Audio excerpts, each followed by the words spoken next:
Hello, everybody. I'm Larry Ridley, and this is the NFL on EA Sports. The time for talk is over as we are just mere moments away from the Super Bowl. Two teams now have a chance to prove they are the best. It's the Browns going up against the Falcons. So the time has come. Let's send you out to the stadium and join the two men that will have the Super Bowl call. Here are Brandon Gaudin and Charles Davis. Larry, they broke ground on this place in the year 2000, opened it in August of 2002, and it's been the home of this franchise ever since. Welcome to NRG Stadium in Houston. We count down to kickoff in what should be an epic one here between the Cleveland Browns and the Atlanta Falcons. With Charles Davis, I'm Brandon Gaudin, and it is our extreme privilege to be on hand for the Super Bowl. And I can't help but look down on this field, partner, and think about the history of this game and all the great players, all the great teams that have stood on the field for this moment. So special. This game is so historic that while we call it the Super Bowl now, that wasn't even the name of the first couple. It was the AFL, NFL World Championship game before the Super Bowl really took hold.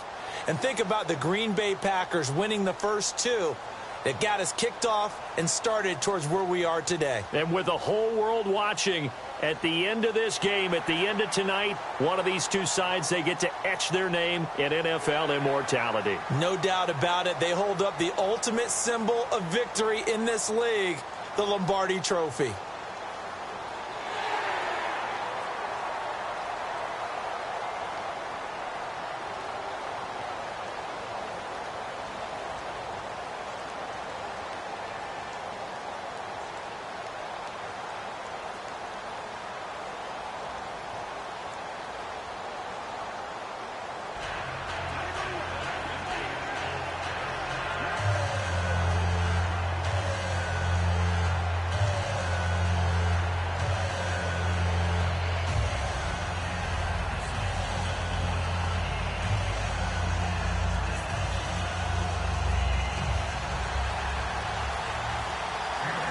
We begin the next half-century of Super Bowls to a strobe of flashes. Super Bowl 51 from Houston is underway. Set to return, here's Raheem Mostert. And he'll get across the 20 before he's brought down at about the 23-yard line.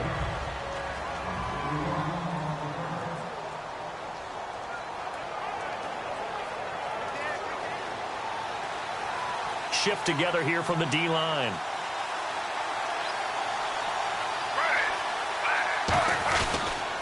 Now a first carry for Isaiah Crowell.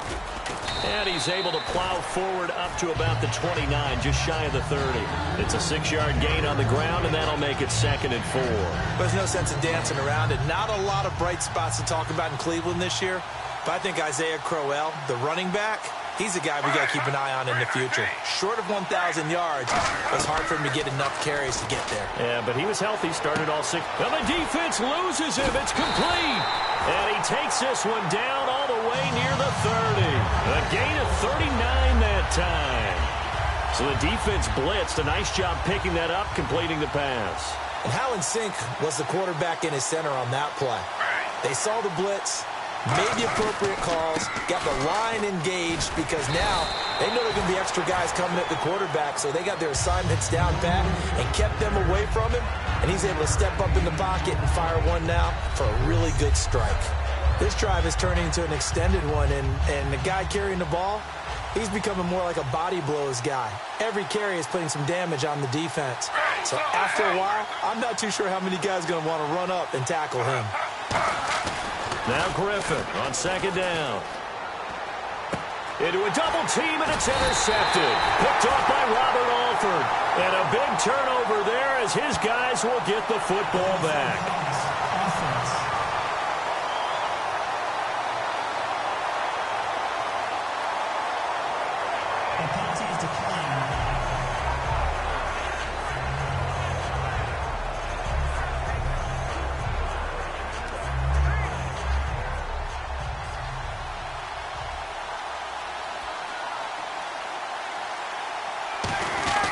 Now Ryan going to give it to Freeman. And he'll take this one up over the 20 to the 21-yard line. 5 yards on the carry. Good pickup on first down.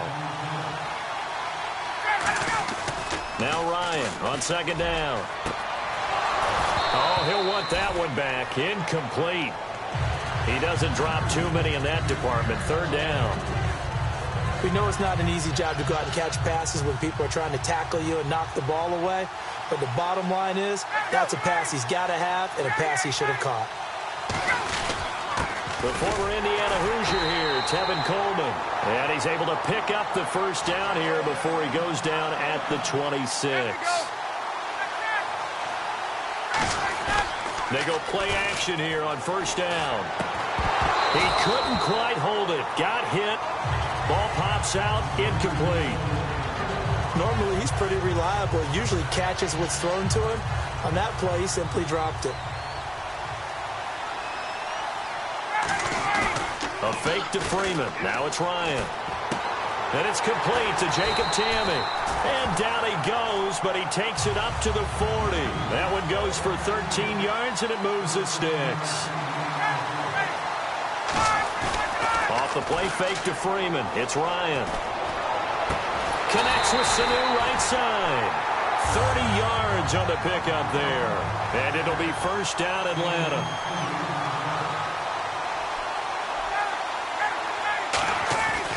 They run. Devontae Freeman. And able to push his way forward here for a good little gain. 5 yards is the tally on first down. That brings up 2nd and 5.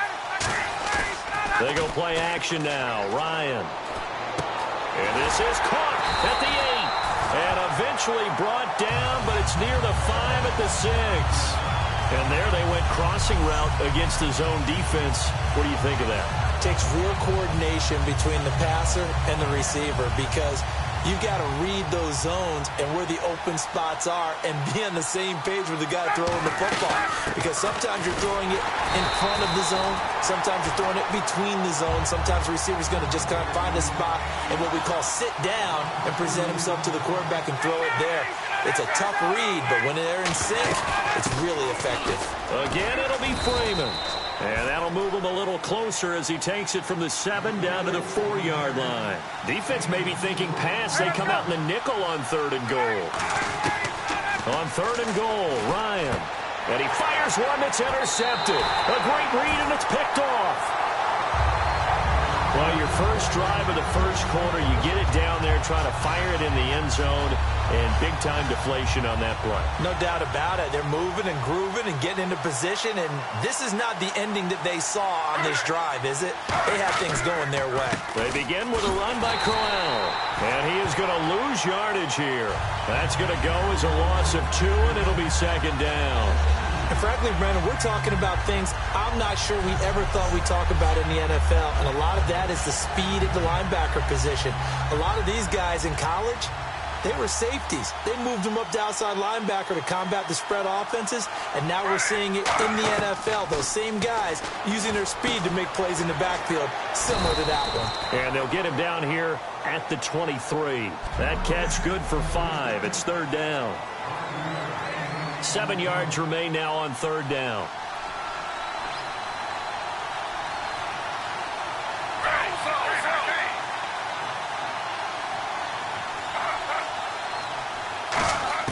On 3rd down, Griffin. And he finds Barnage. He's got it. And he's able to get this one up to the 45-yard line. And there's another completion to the tight end. And let's face it, it is hard to overthrow a 6'6" target. It is indeed. Quarterbacks like their speed guys. They like that huge 6'6" target that they've got in him. They really do, and it reminds me of what one great tight end told me once. He told his quarterback, just make sure you throw it up there, you know, kind of like put up on the top shelf where the kids can't get it. It's a loss of a yard there, and now 2nd down. The evaluation process in today's NFL does not take into account as much bulk as it does speed, and that's what we're seeing with the linebacker position. Those guys that can run, they can play at any spot because they can make plays on the opposite side of the line of scrimmage. Again, it's Crowell. And he'll get this across midfield to the 48. A nice job there as he rumbles for 9, and it'll be back to a 3rd and 3. But you got to give kudos to your offensive line and the guy carrying the ball because they were in a second and long situation. It seemed pretty dire, but they brought it back to third and manageable with that run. They'll try to run for it with Corral. And he'll get this down only to about the 46. He needed 2, he got 1, and that's going to leave him with 4th down at a yard. On 4th down, here's Andy Lee to kick this one away for Cleveland. Back deep for Atlanta, Devin Hester. When a good play is made on defense, oftentimes leverage is the key to everything. Defensive line not getting turned, all the other guys making sure they're in the right spot, and on that play, they were able to stop him short of a first down. And tough starting field position here. Looking to jam the receivers at the line here. Press coverage look defensively. They go back to the air here after the INT on the last drive. He's going to fire one deep, middle of the field. He was looking for Mohamed Sanu there. And that'll bring up 2nd down. Well, they went for the big play there, but that drop could really hurt their momentum. Again on 2nd and 10, it's Ryan. And his throw here is incomplete. The Pro Bowl wideout Julio Jones is intended receiver. And that'll make it 3rd down. Let's give some credit to the defensive guys on that play. Able to bat that one away. Sure looked like they were trying to hit the corner route. On 3rd down, Ryan. He completes it to Julio Jones.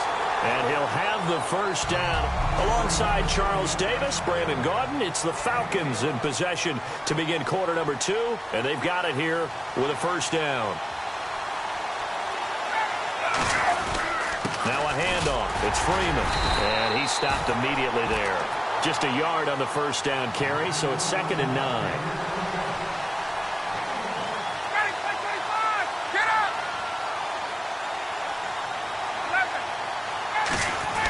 On 2nd down, Ryan. Now that'll be tipped and intercepted. And he's free going down the left side. It's a foot race. And he takes this one back into the end zone. And the Browns defense has a touchdown. Ah, yes, the old tip drill works to perfection there. Ah, you're bringing back great memories. Used to love that drill. And a lot of times in practice, you work on it not just one tip, but multiple tips, just in case the ball stays in the air for a while, to have an awareness and the ability to go up and grab it, and then you want to get some blocking support and end up in the opposite end zone. In that tip drill, what do you yell? For us, it was Oski. Okay, Oski was an things for different teams. Different teams have different ways of doing it. I've heard bingo, jackpot. The worst I ever heard, though, was Frankenstein. You don't want it to be a three-syllable word. Yeah. You want to get it right down and go. Oski is really the preferred word. Oski. They go play action here on first down. He was looking for his tight end, Jacob Tamme, there. And it's 2nd down. Little lull in the action here to go over an offseason storyline that's kind of interesting. L.A. a couple years ago, they have no teams, and now they're going to have 2 with the move from San Diego to L.A. What does that mean for the league and for the Chargers? It seems like an easier transition, doesn't it, than St. Louis when they moved back to Los Angeles. Less culture shock. Less culture shock. Less, obviously geography, the whole deal. But it's a transition that still is not going to be easy. Remember, they're going to go play in a soccer stadium, essentially, for at least the first couple of years before they share a stadium with the Rams. So that changes things. Obviously, trying to create an identity in the market they haven't been in a long time. They began as the Los Angeles Chargers, but only played 1 season as such.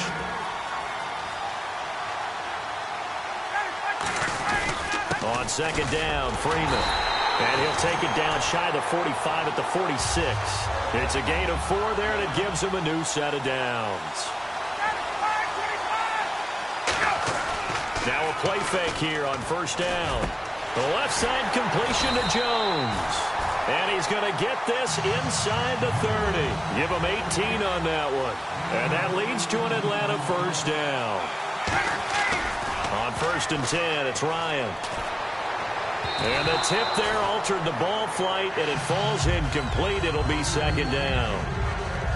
Well, we're not playing 3 yards in the cloud of dust football anymore. I kind of get why those old school coaches sometimes didn't want to throw the football. Because if it's popped up in the air, it almost turns into slow motion. And both sides trying to get to the football, and you're holding your breath. And for a 3rd time tonight, he's intercepted.